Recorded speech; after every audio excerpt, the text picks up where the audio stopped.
Hello friends, भारतीय संविधान में विशेष तौर पर राज्यों के प्रशासन में जो राज्य की शासन प्रणाली है उसमें सबसे महत्वपूर्ण जो संवैधानिक पद है वो है राज्यपाल का, गवर्नर का।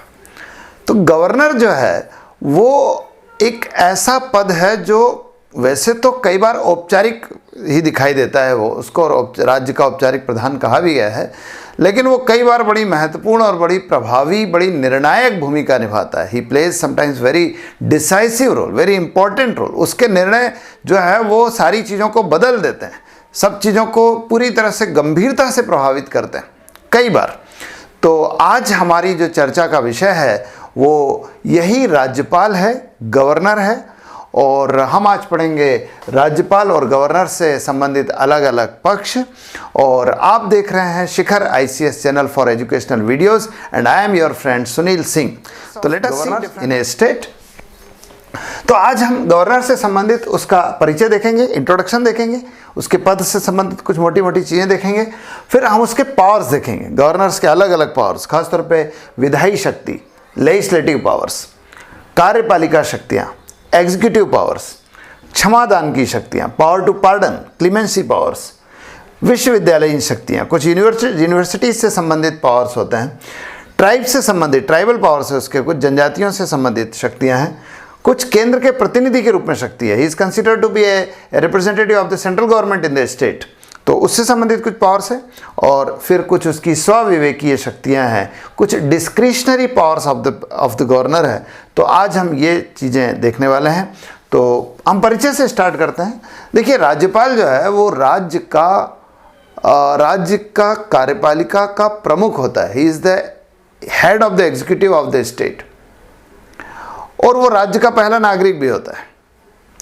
तो राज्यपाल से संबंधित कुछ चीज़ें जो है आर्टिकल 152 से लेकर 162 तक जो है वर्णन किया गया है भारतीय संविधान के अनुच्छेद 152 से 162 के बीच में। और राज्यपाल जो है, पहली चीज़ तो ये बड़ी खास चीज़ है कि राज्यपाल जो है वो नियुक्त होता है, अपॉइंट होता है, is appointed by the president. राज्य में राज्यपाल जो है वो राष्ट्रपति द्वारा नियुक्त किया जाता है, और उसका कार्यकाल जो है, उसका टेन्योर जो है, it is considered to be 5 years. सामान्य तौर पे 5 वर्ष माना जाता है, लेकिन राज्यपाल के बारे में ये भी कहा जाता है कि राज्यपाल राष्ट्रपति के प्रसाद पर्यंत अपने पद पर कार्य करता है। ही holds the office till the pleasure of the president. Pleasure of the president का मतलब यह है कि राष्ट्रपति उसे कभी भी उसके पद से हटा सकता है, on the advice of the prime minister, on the advice of cabinet. मंत्रिमंडल की सलाह पर राष्ट्रपति उसे कभी भी उसके पद से हटा सकता है, बावजूद इसके कि उसका कार्यकाल 5 वर्ष है, यानी 5 वर्ष के पहले भी उसे अपदस्थ किया जा सकता है, merely on the advice of the cabinet and merely by an order issued by the president. तो ये मोटी मोटी चीज़ें हैं जो राज्यपाल से संबंधित है। हम जो हमारा मुख्य मुद्दा है वो तो शक्तियाँ हैं, हम शक्तियाँ पढ़ेंगे। और इसके अलावा भी देखिए, एक बड़ा इंपॉर्टेंट मामला है कि राज्यपाल बहुत विवादास्पद पद भी है। The office of the governor is most controversial office. बहुत विवाद होते हैं, बहुत चर्चा होती है उसकी, तो हम विवादों को भी पढ़ना चाहते हैं, लेकिन विवाद, वैसे ये वीडियो थोड़ा बड़ा हो जाएगा, तो आपको इसको थोड़ा धैर्य से सुनना पड़ेगा, और आप आखिरी तक जरूर देखिएगा, तभी आपको इसका पूरा निचोड़ जो है मिलेगा। लेकिन विवाद फिर भी हम इसमें नहीं कर पाएंगे। तो in our next video will consider the controversies related to the governor, और उसके क्या पॉसिबल सोल्यूशन हो सकते हैं वो भी हम अगले वीडियो में देखेंगे। अभी हम देखेंगे कि राज्यपाल की शक्तियां क्या क्या है। तो सबसे पहले हम राज्यपाल की विधायी शक्ति देखते हैं, लेजिस्लेटिव पावर्स देखते हैं। लेजिस्लेटिव पावर्स का मतलब कि विधायिका से संबंधित क्या शक्तियां उसके पास, विधायन से संबंधित, लेजिस्लेशन, कानून बनाने से संबंधित, विधायिका से संबंधित, विधानमंडल से संबंधित क्या शक्ति है। तो देखिए, बहुत सारी शक्तियां उसको दी गई है, क्योंकि राज्यपाल जो है वो राज्य के विधानमंडल का एक अंग होता है, जैसे राष्ट्रपति संसद का एक अंग होता है। In the same manner governor is an organ of the state legislative board. राज्य के विधानमंडल का एक सदस्य होता है ना। स्टेट लेजिस्लेटिव बोर्ड बनेगा विधान सभा, विधान परिषद और राज्यपाल से मिलके। Legislative assembly, legislative council and the governor comprise to form the state legislative board. तो उससे मिलके बनेगा। तो लेजिस्लेटिव, राज्यपाल के पास लेजिस्लेटिव पावर्स होंगे ही ज़्यादा, क्योंकि वो लेजिस्लेटिव का एक हिस्सा है। तो उसके बाद बहुत सारी शक्तियाँ, देखते हैं हम लोग क्या क्या शक्तियाँ हैं। जैसे एक तो वो जो है राज्य के विधानसभा का सत्र बुलाता है और सत्र समाप्त करता है। विधानसभा विधान परिषद का सत्र बुलाएगा और सत्र समाप्त करेगा। He calls and ends the session of the state legislative board. सत्र बुलाएगा, सत्र समाप्त करता है। और दूसरी चीज़ है कि बड़ी खास चीज़ है कि वो विधानसभा को भंग भी कर सकता है। Generally the tenure of legislative assembly in A state is 5 years, but if the governor wish, he can suspend, he can dissolve the legislative assembly even before its tenure of 5 years।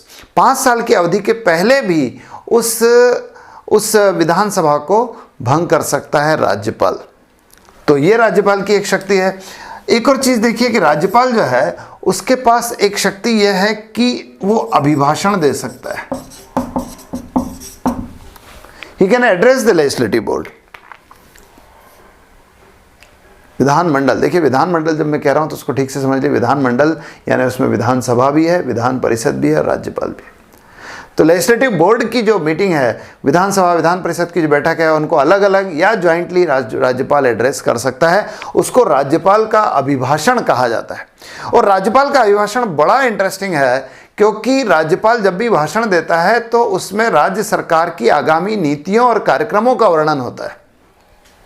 तो राज्य सरकार की जो भी fourth coming policies है, programmes है, उन सब का वर्णन होगा in the governors address given in the state legislative board. तो राज्यपाल का अभिभाषण बड़ा इंपॉर्टेंट है। राज्यपाल को अभिभाषण करने का अधिकार है। इसके अलावा राज्यपाल को विधानसभा में संदेश भेजने का अधिकार, मैसेज भेजने का अधिकार है। Message regarding what?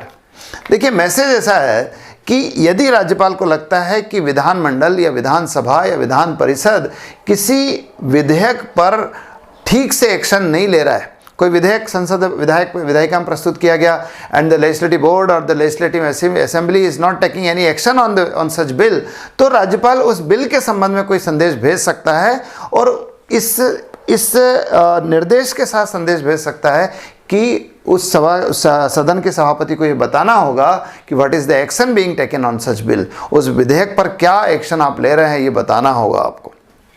तो ये हो सकता है। इसके अलावा अध्यादेश जारी कर सकता है, ऑर्डिनेंस जारी कर सकता है राज्यपाल जो है।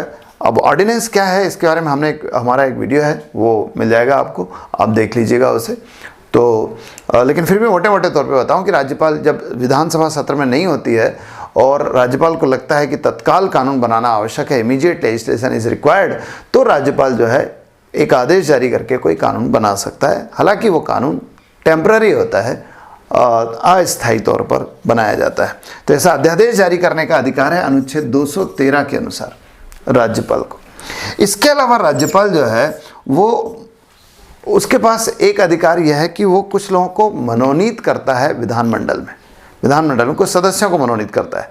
खास तौर पे विधान परिषद में, लेजिस्लेटिव काउंसिल में इसके 1/6 सदस्य, 1/6 of the members in legislative council are nominated by the governor from the fields of literature, science, arts, social service and cooperative sector। कला, विज्ञान, साहित्य, समाज सेवा और सहकारिता के क्षेत्र से। सहकारिता बड़ा इंपॉर्टेंट है, इसको ध्यान रखिएगा। तो सहकारिता के क्षेत्र से राज्यपाल जो है 1/6 सदस्य मनोनीत करता है विधान परिषद में, लेजिस्लेटिव काउंसिल में। इसके अलावा वो अधिकतम 1 सदस्य मनोनीत कर सकता है विधानसभा में भी। विधानसभा में, लेजिस्लेटिव असेंबली में भी जो है वो अधिकतम 1 सदस्य मनोनीत कर सकता है from the community of Anglo Indian society. Anglo Indian society से जिसको आंग्ल भारतीय कहा जाता है, उसमें से अधिकतम 1 सदस्य राज्यपाल को मनोनीत करने का अधिकार है विधानसभा में। तो this is all about the legislative powers of the governor. ये राज्यपाल के अधिकार है कि वो विधानसभा को भंग कर सकता है, विधानसभा को सत्र बुला सकता है, समाप्त कर सकता है, अभिभाषण दे सकता है, संदेश भेज सकता है, अध्यादेश जारी कर सकता है और कुछ लोगों को मनोनीत कर सकता है। अब इसके अलावा फिर हमको देखना है कि उसकी कार्यपालिका शक्तियाँ, एग्जीक्यूटिव पावर्स है। एग्जीक्यूटिव पावर्स होंगे क्योंकि वो एग्जीक्यूटिव हेड है राज्य का। तो उसके पास कई शक्तियां हैं। एक तो सबसे खास चीज़ तो यह है कि वो कई लोगों को नियुक्त करता है राज्य के। मुख्यमंत्री की नियुक्ति करता है, मुख्यमंत्री की नियुक्ति राज्यपाल करता है। आप देखिए अभी जो महाराष्ट्र में नियुक्ति हुई या मध्य प्रदेश में अभी रिसेंटली नियुक्ति हुई, राज्यपाल द्वारा की जाती है। तो किसे नियुक्त करेगा? शॉर्ट में हम लोग समझ लेते हैं क्योंकि ये विषय थोड़ा अलग है। देखिए, राज्यपाल किसी ऐसे व्यक्ति को विधानसभा में, किसी ऐसे व्यक्ति को मुख्यमंत्री नियुक्त करता है जो विधानसभा में बहुमत प्राप्त दल का नेता हो। Governor appoints a person as chief minister who is considered to be the leader of party in majority in the legislative assembly. legislative assembly में, विधानसभा में एक तो किसी दल को बहुमत मिले और जिस दल को बहुमत मिला उसका जो नेता होगा उसे राज्यपाल जो है मुख्यमंत्री के रूप में नियुक्त करता है। प्रश्न लेकिन कभी कभी यह भी आता है कि किसी दल को बहुमत ही ना मिले, जैसे अभी मध्य प्रदेश की स्थिति है, जैसे महाराष्ट्र की स्थिति थी, जैसे कर्नाटक की स्थिति। आजकल तो अधिकांश राज्यों में यही हो रहा है। तो यदि किसी दल को बहुमत ना मिले तो in that case the governor may appoint a person as chief minister who is able to prove majority in the legislative assembly in the view of the governor. राज्यपाल की दृष्टि में जो व्यक्ति विधानसभा में बहुमत सिद्ध करने में सक्षम होगा, राज्यपाल उसे मुख्यमंत्री के रूप में नियुक्त कर सकता है। एनीवे, हम तो ये देख रहे हैं कि राज्यपाल ही मुख्यमंत्री की नियुक्ति करेगा, एक चीज। दूसरी चीज, हम कार्यपालिका शक्ति की बात कर रहे हैं, मुख्यमंत्री की नियुक्ति करेगा। दूसरी चीज ये है कि मंत्रियों की नियुक्ति करता है। राज्य के मंत्रियों की नियुक्ति भी राज्यपाल करता है, लेकिन मुख्यमंत्री की सलाह पर, on the advice of the chief minister. और चीफ मिनिस्टर की सलाह पर ही राज्यपाल इन मंत्रियों को उनके पोर्टफोलियोज का वितरण भी करता है, उनके विभागों का वितरण भी करता है कि कौन किस विभाग का मंत्री होगा। It is also allotted by the governor on the advice of the chief minister. यह भी है। इसके अलावा दूसरे पदों पर नियुक्ति, जैसे राज्य के वित्त आयोग की नियुक्ति, राज्य के निर्वाचन आयुक्त की नियुक्ति, राज्य के लोक सेवा आयोग के अध्यक्ष और सदस्यों की नियुक्ति, राज्य के मानवाधिकार आयोग में अध्यक्ष और सदस्यों की नियुक्ति, राज्य के महिला आयोग के अध्यक्ष और सदस्यों की नियुक्ति, ये सब भी राज्यपाल करता है। राज्य में सूचना आयोग की नियुक्ति, राज्य में लोकायुक्त की नियुक्ति, ये सब भी राज्यपाल ही करता है। तो ये कार्यपालिका शक्तियां हैं। इसके अलावा और देखिए कि राज्यपाल ही राज्य के सभी गजेटेड ऑर्डर्स, राज्य के सभी राजपत्रित आदेश राज्यपाल के नाम से ही जारी किए जाते हैं। All the gazetted orders are issued in the name of the governor, राज्यपाल के नाम से जारी किए जाएंगे। तो ये सारी राज्यपाल की कार्यपालिका शक्तियां हैं। फिर हम देखते हैं कि राज्यपाल की कुछ क्षमादान की शक्तियां हैं। क्षमादान की शक्ति न्यायपालिका से संबंधित है कि यदि किसी न्यायालय ने किसी व्यक्ति को, जो उस राज्य का निवासी है, राज्य का व्यक्ति है, उसे किसी प्रकार की सजा दी है, तो राज्यपाल उसकी सजा को क्षमा कर सकता है, न्यायालय द्वारा दी गई सजा को। ध्यान रखिए, ये न्याय तो नहीं है, ध्यान रखिए, केवल मानवीय आधार पर ही ऐसा होता है कि राज्यपाल को लगता है कि मानवीय आधार पर इसे ये सज़ा दी जाना ठीक नहीं है, तो राज्यपाल उसकी सज़ा को पूरी तरह माफ़ कर सकता है या सज़ा को कम कर सकता है। वो क्षमादान की शक्ति का विस्तार से हम अलग से किसी वीडियो में फिर से देखेंगे आगे, लेकिन राज्यपाल क्षमा कर सकता है। लेकिन ध्यान रखिए, बड़ी इंटरेस्टिंग बात है, बड़ी महत्वपूर्ण बात है कि राज्यपाल क्षमा कर सकता है, लेकिन दो मामलों में राज्यपाल को यहाँ क्षमादान का अधिकार नहीं होता। पहली चीज़ तो ये कि राज्यपाल किसी ऐसे व्यक्ति को क्षमा नहीं कर सकता जिसे मृत्युदंड दिया गया, who is given death sentence, ऐसे व्यक्ति को क्षमा करने का अधिकार नहीं है।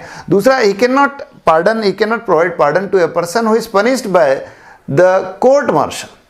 अगर सैन्य न्यायालय ने किसी को सजा दी है, कोर्ट मार्शल ने किसी को सजा दी है, तो ऐसे व्यक्ति को भी राज्यपाल को क्षमा करने का अधिकार नहीं होता। अदरवाइज राज्यपाल क्षमा कर सकता है। लेकिन एक और चीज़ देखिए कि राज्यपाल की ये जो क्षमादान की शक्ति है, ये उसकी स्वविवेकीय शक्ति नहीं होती, वो खुद के विवेक से ऐसा निर्णय नहीं ले सकता।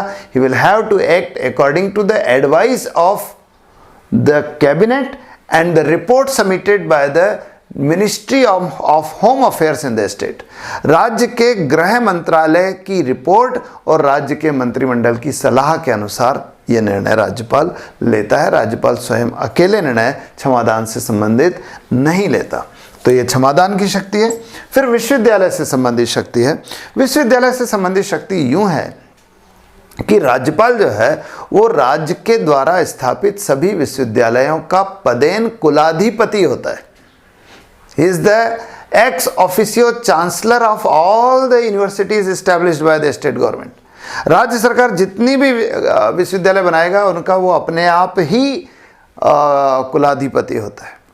तो इस दृष्टि से वो उन सभी विश्वविद्यालय में कुलपतियों की नियुक्ति करता है, कुलपतियों के कार्यों का निर्देशन करता है, निरीक्षण कर सकता है विश्वविद्यालयों का, उनसे संबंधित आदेश निर्देश जारी कर सकता है। तो विश्वविद्यालयों से संबंधित राज्यपाल को प्राप्त है। इसके अलावा जनजातियों से संबंधित कुछ अधिकार है। देखिए, जनजातियों से संबंधित कुछ अधिकार तो राज्य विशेष में है। जैसे आर्टिकल 163 में 163 में ऐसा वर्णन है कि राज्यपाल जो है वो कुछ राज्यों में जनजातीय मामलों के लिए एक विशेष मंत्री की नियुक्ति करता है। मध्य प्रदेश में, छत्तीसगढ़ में, उड़ीसा में, झारखंड में जनजातीय कल्याण के लिए एक विशेष मंत्री की नियुक्ति की जाती है राज्यपाल द्वारा। दूसरा यह है कि कई शक्तियां जनजातियों से संबंधित, ध्यान रखिए, ट्राइब से संबंधित। दूसरा यह भी है कि किसी राज्य में किसी जनजाति को अनुसूचित जनजाति का स्टेटस देने का अधिकार राष्ट्रपति को होता है। Only the president can notify a tribe in a state as scheduled tribe। अनुसूचित जनजाति के रूप में अनुसूचित करने का अधिकार राष्ट्रपति को है, लेकिन इसके लिए सलाह राज्यपाल देता है। तो राज्यपाल की सलाह पर राष्ट्रपति राज्य की किसी जनजाति को अनुसूचित जनजाति के रूप में घोषित करता है। तो ये भी राज्यपाल की एक शक्ति है। लेकिन राज्यपाल की जो सबसे इंटरेस्टिंग पावर है वो जो है वो 5वीं अनुसूची से संबंधित है। 5वीं अनुसूची के अनुसार, 5th शेड्यूल के अनुसार, संविधान का जो 5वीं अनुसूची है, आर्टिकल 244 में भी इसका उल्लेख है कि राज्य में किसी जनजाति बहुल क्षेत्र में अनुसूचित क्षेत्र बनाए जा सकते हैं, शेड्यूल्ड एरियाज बनाए जा सकते हैं। शेड्यूल्ड एरियाज बोलते हैं, अनुसूचित क्षेत्र बोलते हैं। ऐसे क्षेत्र जहां जनजातियां बहुलता में हैं तो उनके हितों की रक्षा के लिए, उनको शोषण से बचाने के लिए अनुसूचित क्षेत्र, शेड्यूल्ड एरियाज बनाए जाते हैं। तो राज्यपाल को इन शेड्यूल्ड एरियाज में विशेष अधिकार है। अधिकार जरा ध्यान से सुन लीजिएगा। एक अधिकार तो यह है कि राज्यपाल जो है वो इन क्षेत्रों के प्रशासन के लिए विशेष रूप से कानून बना सकता है। He can make special laws for the administration of these areas, scheduled areas. First. दूसरी चीज यह है कि राज्यपाल को अगर लगता है कि केंद्र या राज्य सरकार का कोई कानून इस क्षेत्र की जनजातियों के हितों के अनुरूप नहीं है, संस्कृति के अनुरूप नहीं है, तो वो ऐसे किसी कानून को इन क्षेत्रों में लागू होने से भी रोक सकता है। ध्यान रखिए, एक ऐसा कानून जो केंद्र या राज्य सरकार ने बनाया है उसे भी राज्यपाल इन क्षेत्रों में लागू होने से रोक सकता है। तो ये सारी चीजें हैं वो जो अनुसूचित क्षेत्र में राज्यपाल को अधिकार प्राप्त है वो। इसके अलावा राज्यपाल के बारे में एक बड़ा इंटरेस्टिंग रोल है राज्यपाल का, इसे समझिए। राज्यपाल वैसे तो राज्य की कार्यपालिका का प्रमुख होता है, राज्य के प्रशासन का प्रमुख होता है, लेकिन राज्यपाल जो है वो केंद्र के प्रतिनिधि के रूप में भी कार्य करता है। He acts as a representative of the central government. देखिए, राज्य का प्रशासन और राज्य का शासन संविधान के अनुसार चले, ये केंद्र का उत्तरदायित्व है। आर्टिकल 355 को कभी आप ठीक से अध्ययन करेंगे तो आपको समझ में आएगा। 355 को देखिएगा, आपको समझ में आएगा। It is the liability of the central government to make sure that the rule of the state runs according to the provisions of the constitution. It is the liability of the central government. तो अब जो केंद्र सरकार है वो अपनी ये liability पूरी करती है राज्यपाल के अनुसार, राज्यपाल के द्वारा, राज्यपाल के माध्यम से, by mean of the governor. तो राज्यपाल इस दृष्टि से केंद्र के प्रतिनिधि के रूप में कार्य करता है।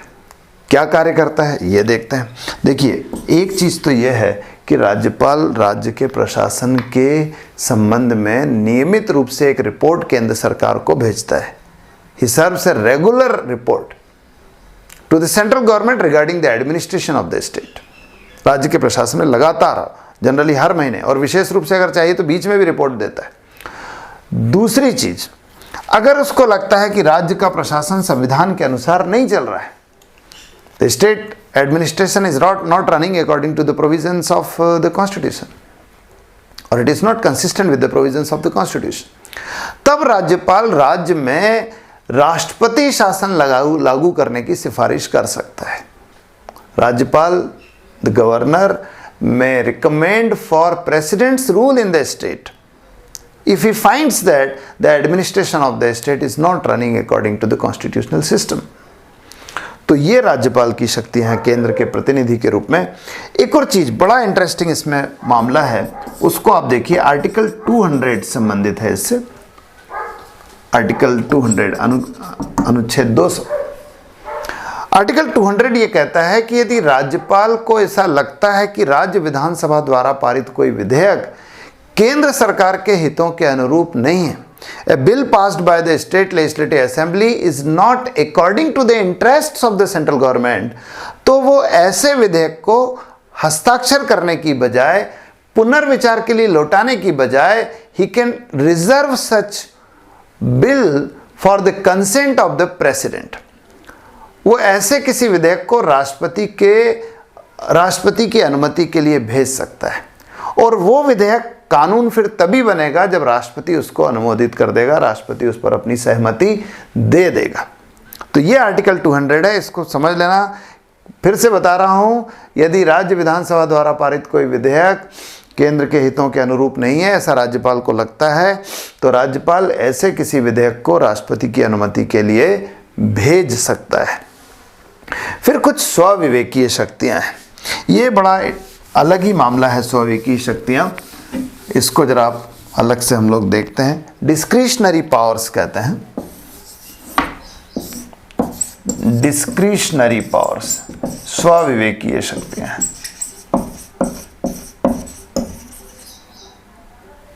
डिस्क्रिशनरी पावर्स, स्वविवेकीय शक्तियां, या इनको विवेकाधीन शक्तियां भी कहा जाता है। देखिए ऐसा है, आर्टिकल 163 के अनुसार,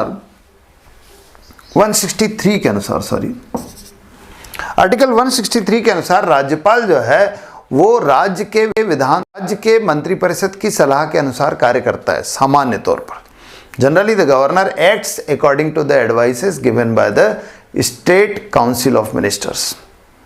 राज्य की जो मंत्रिपरिषद होगी उसकी सलाह के अनुसार कार्य करता है राज्यपाल। लेकिन कभी कभी विशेष परिस्थितियों में, जब संविधान भी उसको ऐसी शक्ति दे देता है, वो खुद अपने विवेक से निर्णय लेता है, और तब उसके द्वारा लिए गए निर्णय कहलाते हैं उसकी स्वविवेकीय शक्तियां। तो स्वविवेकीय शक्तियां, डिस्क्रिशनरी पावर्स, कोई स्पेसिफिक अलग से कोई पावर नहीं है, यही शक्तियां हैं। इन्हीं शक्तियों में से कुछ पर जब वो खुद अपने विवेक से निर्णय लेता है, instead of taking decisions on the advice of the council of minister, मंत्रिपरिषद की सलाह के अनुसार निर्णय लेने की बजाय वो खुद अपने विवेक से निर्णय लेता है, तब ऐसी परिस्थितियों में उसके द्वारा लिए गए निर्णय कहलाते हैं स्वविवेकीय शक्तियां। तो इसको हम कहते हैं डिस्क्रिशनरी पावर्स। कुछ एग्जांपल्स बताता हूं मैं आपको, ध्यान रखिए। एक्चुअली ये ऐसी शक्तियां हैं जब राज्यपाल को या तो मंत्रिपरिषद की सलाह उपलब्ध ही नहीं होती, या राज्यपाल संवैधानिक रूप से इतना सक्षम हो जाता है कि वो मंत्रिपरिषद की सलाह को ठुकरा सकता है। He can refuse the advices given by the Council of Ministers। तो ऐसी इन शक्तियों में से कुछ एग्जांपल्स मैं बता रहा हूं। एक तो जैसे मैंने अभी बताया कि यदि मान लो राज्य की विधानसभा में चुनाव हुए और किसी भी दल को बहुमत नहीं मिला, तो फिर राज्यपाल किसी ऐसे व्यक्ति को मुख्यमंत्री के रूप में नियुक्त कर सकता है जिसके बारे में राज्यपाल खुद को लगता है कि ये व्यक्ति विधानसभा में बहुमत सिद्ध करने में सक्षम है। तो राज्यपाल यहां किसी को भी फिर मुख्यमंत्री के रूप में नियुक्त कर सकता है।